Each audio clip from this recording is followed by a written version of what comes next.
Welcome back to today's personal finance show here on Dublin City FM with me, Paul Merriman from askpaul.ie. The man, the myth, the legend, the big legend, Dev Toner is in studio. Devin, very welcome to the studio. Thanks very much for having me back. Yeah, you walked the whole 4 feet from your desk this time. So we are in our Stillorgan office studio, which is great. And this is probably the only reason you agreed to do it. It was very easy. So guys, we have had Devin in before. We thought we'd get Devin back in because we are going to be talking about, obviously, Devin's career. We're going to talk about the Leinster tour. We're going to talk about Leinster.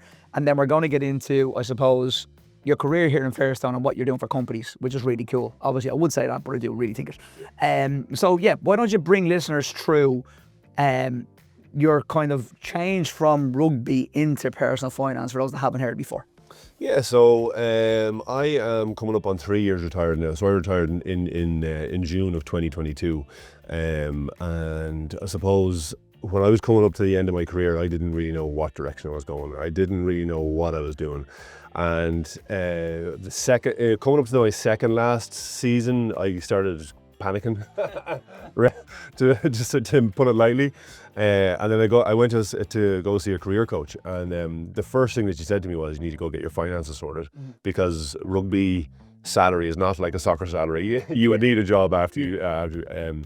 So I had just followed you online because I saw that you had done various webinars before with Jamie, and kind of there was a couple of connections there as well. So I was following the page. Yeah. So I just reached out online to you to set up a financial plan, basically. Yeah. So that was my second last season, and so I came into a session. We did 2 or 3 sessions. Was blown away by the information from it, and absolutely loved it. And then we kind of obviously built up that relationship from there.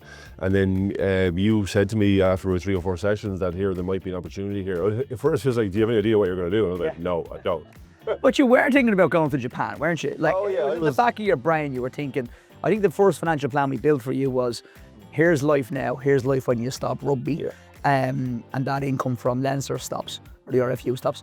And then if you go to a career over in Japan, it looks like this. But obviously the kids were quite young, and they couldn't go with you. I never realised this until you said this to me, because in Japan you island hop, don't you? You don't really stay in one place. So it's hard for families. Well, they can. Well, to be honest, I never got that far into it to really. Okay. Because it was my second last season. So hold on, were you just telling Mary that excuse that she's island? Because I remember you saying that. I had to go to Japan by myself. Yeah, you island hop. Yeah. And I don't want you and the kids round it. Well, what actually happened was, it was my second last season at Leinster, and I was pretty much told I didn't have a contract anymore. Right. So then that's when I started looking at maybe going to France, maybe going to Japan. But then all of a sudden, in training one day, one of the young second rows got injured. He broke his ankle.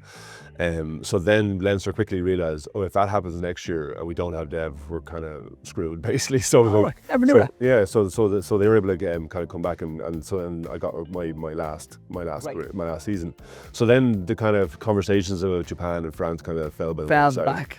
And we had a young family. Max was turning 5. He was going to be starting junior infants next year, so it wasn't going to be uprooting the family. If he was going to go to Japan, I'd probably just go for 6 months and then come back. Anyway, but it never really got off the ground. Right, okay, very good. And obviously then you do live quite closely too, so it was quite easy for you to make the decision. Absolutely, yeah. I live 5 minutes up the road, so it was very fortuitous. And Deb, just for listeners, right, let's talk about that decision when Leinster say to you, we don't want you back next year. Is it hard, even though you know it's coming, was it a hard pill to swallow? Or is it? It is. What do you do? Absolutely. Because you know it's coming, and you probably knew yourself. Absolutely. Yeah. It is a hard pill to swallow, especially when it's not on your terms. Because that first time that I was told I wasn't getting another contract, I was foreseeing that I was going to get another one. So it is a hard pill that they're saying, here was no room for you. So basically. Yeah. And then talk me through the friendships then, because obviously you were quite good friends with the coach, and then 100%. Yeah, it's just is it awkward? How awkward is it? Or it is. It isn't. It isn't. But I think when you're part of a professional sports environment, especially rugby, wherever soccer, you need to be prepared. Well, you obviously have to know in advance that this is rugby. This is how it works. Yeah. You got to be prepared for everything. And I obviously played with Leo for a year, good friend, knew all the coaching staff, but it's a business to him as well. When it comes down to it, it's not really It's not about you and his relationship. No, it's about the teens. It's not about emotions. It's not about everything. It's about the bottom line as well. But it's not. But it has to. You have to feel it still. You have to feel it a little bit. Like yeah. Like obviously part of you is a little bit. Yeah. But you don't miss the you don't miss the training. No. I don't miss the training. Is there anything you miss? Is it just the lads and the crack? Or is there anything else you miss? There's loads of stuff you do miss, but there's loads of stuff you don't miss. I don't miss the training, I don't miss all the kind of nerves, the pressure, all that sort of stuff. You do miss, the main thing you miss is the environment. Okay. The lads, the crack. So like going into work every day with 40 of your best mates, being carefree. Hold on, you do that now as well. Oh yeah. A little bit different. Yeah, a little bit different. But you kind of miss the big game, the big day games. So like we're very fortunate that we have a box in the V to see some of the Ireland games. So like when you go back and you're able to witness kind of a Six Nations win, or you see the lads get into a Champions Cup final or something like that, you do kind of miss that part. Yeah. Okay, very good. So the other thing for this as well is that you knew you were coming to retirement age, but we see this with clients all the time, especially business owners in particular. Now, it's everyone that comes to retirement, whether you're a PA boy work or not, but I do find that business owners are quite similar to that professional sports person, that because the business is their passion. I'm not trying to say PA boy workers don't have a passion for their career, but I just find maybe being a business owner myself and dealing with so many business owners, they find it very difficult to ever get out, and they find it quite emotional, and they toy with the idea for years. So what advice, obviously we're going to talk about the financial planning piece, get in contact with us ASAP, but without trying to make that like a sales pitch, what other advice can you give them outside the finances? Because I think it's a given, we're going to both say, come in and speak to us a year or two before you retire. We'll help you, we'll get your taxes, tell you the best way to get out of business. But what's the softer things that you've probably learned from your transition? Because it is a transition at retirement, regardless of your age. Yeah, it's the mentality of it. It's getting your head around it. It's being able to make that decision in your head and actually have a day or have a date that you want to do it as well. Right. And actually, the date is important, isn't it? And being able to prepare for it mentally, I suppose, and I'm supposed to be ready for it. Yeah, absolutely. But then obviously it just goes down. It goes down to the numbers and on your finances as well. Like so, but it's being mentally prepared for it. Because obviously a lot has been talked about in the last 10 years about mental health. Do you mean? And it's huge in rugby now as well, because there's the Tackle Your Feelings campaign. There's loads of campaigns around mental health and everything. So it's all about being able to tackle it. Yeah, I suppose when you came into what was askpaul time and now askpaul and Fairstone, it was great, because I find, like, I'm currently 43 years of age. And I talk to people about retiring, but I don't really know what it's like to retire, obviously. So I think having you in and being able to see, I know you haven't retired, you're not sitting on the beach somewhere and you're still working, but you've retired from something so big that was such a big part of your life and your family's life and your wife and your kids. So I always think it's great when you talk to clients about that, because they feel that you really understand it, where I just know the figures. And as long as I can say, mentally prepare and take time off and come down a 3-day week and all these things that we've been taught, I suppose, or we've learned from other clients. It's always great when somebody has actually gone through a transition when they're talking. Yeah, I think the transition is a better word than retirement, because obviously you retire from rugby, but like it's just another stepping stone in your life. Yeah. Most people retire around 34, 35, 36, so it's like they've still got 30 more years of working. Do you mean? So like it's literally just a transition. And it's how you kind of handle that transition is the best. Yeah, I was explaining to a client today. It's a couple of lovely clients in with us. They're retiring. He's 65 next month. She's 60. But they were talking about they had enough. They had a lot of assets, some here, some in the States, etc. But they could retire today, and you could see the nervousness in them when we told them, because they'd been saving all their lives to get to a stage where they could retire, and then they're on a kind of Teams meeting with me, and I go, you can retire today. Here's all the finances. Here's your plan. You can retire today. And basically, I can't say you're working for nothing, but you're working for zero financial reward, because anything else you save, you're probably never going to see in your lifetime. And it took them a few weeks to come back to be able to say, we're going to do it. But they were so nervous. Like they were looking at each other, and they came into the boardroom then, and they were just ridiculously nervous, even though they planned this for 20 years maybe, to retire one day and travel the world together. And we had to talk about their health. Their health were great, obviously, are in good health.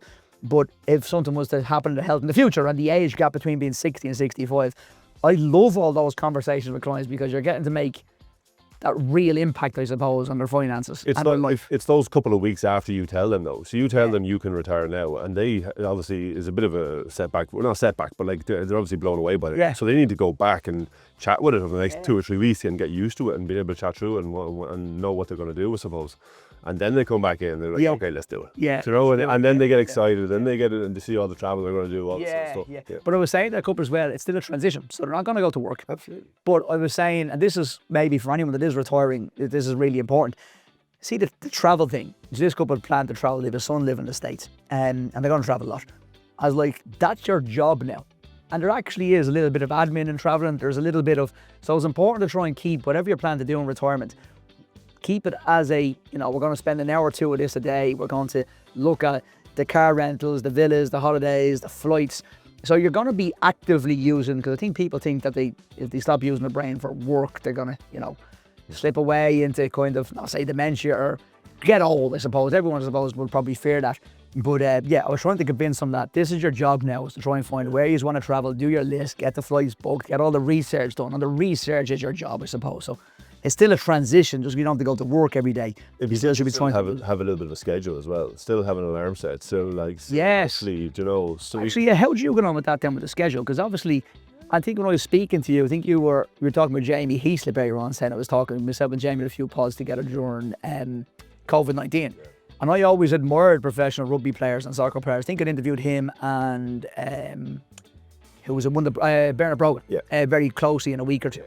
And they had a really good system, because as a professional rugby player, you're obviously, what time to get up, what to eat, when to train. Your life is so structured. Yeah. Do you miss that, or do you? You do a little bit, but generally no. Like I think being good with time is bred into me, I suppose. Like we're always told if you're 5 minutes early, you're late. So you need to be there early. We would be having team meetings. If you're late, the door's closed. You're not coming and getting in. By the way, we're teeing off in 2 hours. We're currently late. Oh, just a second. We'll get there in time. I'm getting you round to my way. I think it's soon enough. But the structure is important. You're right. When you get to retirement, structure is very important. That's the routine. Yeah. Right, Dev, let's get into your current role then. So as head of partnerships, can we bring listeners through, because this genuinely was an exciting role for me, because we created it for you, obviously with your career and your skill set, we thought this would work well. So why don't we bring listeners through what it is you're currently doing?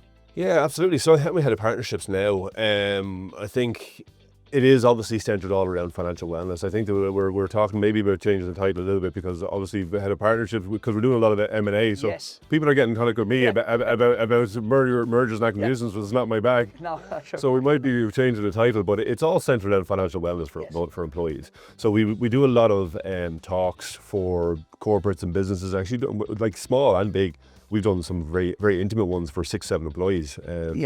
So we would learn all about the benefits of the corporate, of the business, and we would do financial wellness talks. So we call them money master classes, and we go through everything that the employee or the individual needs to have a robust plan. Mm-hmm. So it obviously goes through our 3 pillars: our protect, grow, replace, and we would touch on mortgages, we would touch on obviously retirement, and we touch on all aspects of personal finance basically. Yeah.